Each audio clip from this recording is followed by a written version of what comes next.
अचानक राकेश बापट आणि दीपाली सय्यद तन्वीच्या विरोधात का जायला लागलेले आहे हा सवाल संपूर्ण महाराष्ट्राच्या समोर जो आहे तो निर्माण झालेला आहे का? कारण की काटा ग्रुपला संपूर्ण महाराष्ट्राने डोक्यावर घेतलेला आहे असं आपल्याला दाखवण्यात आलं.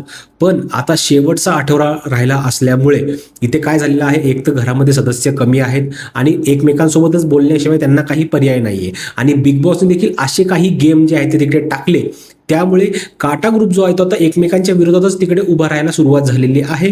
ती सुरुवात झाली जेव्हा जो आपला फायनलिस्टचा जो एक टास्क होता, ज्याच्यामध्ये तिकीट टू फिनाले टास्कमध्ये जेव्हा ते कोर्टमध्ये उभा केलं होतं एकमेकांना, त्या टास्कपासून जे आहे ते खरं ॲक्च्युली तिथे आहे ती आग लागली आहे. आणि ती आग कोणाच्या मार्फत लागली? सगळ्यात पहिले लागली दीपालीच्या मार्फत. कारण की ती डायरेक्टली बोलली तन्वी की मी आणि राकेश आमच्या दोघांचा बॉन्ड आहे, पण जितका पाहिजे तितका बॉन्ड माझा आणि दीपालीचा जो आहे तो झालेला नाहीये. आणि ह्याच्यावर दीपाली जी आहे ती भडकली आणि तिथून संपूर्ण गोष्टी ज्या आहेत आता सुरू झालेल्या आहेत. आणि बरोबर आहे, तन्वी जी आहे ते एक मुखवटा घेऊन चाललेली आहे घरामध्ये आणि तो मुखवटा त्याच्या सदस्यांना, त्या काटा ग्रुपमधल्या सदस्यांना माहीत होतं. पण त्यांना फक्त गेम पुढे घेऊन जायचा होता, त्यांना पुढपर्यंत जायचं होतं, म्हणून त्यांनी कधीही तिला काय अडवलं नाही.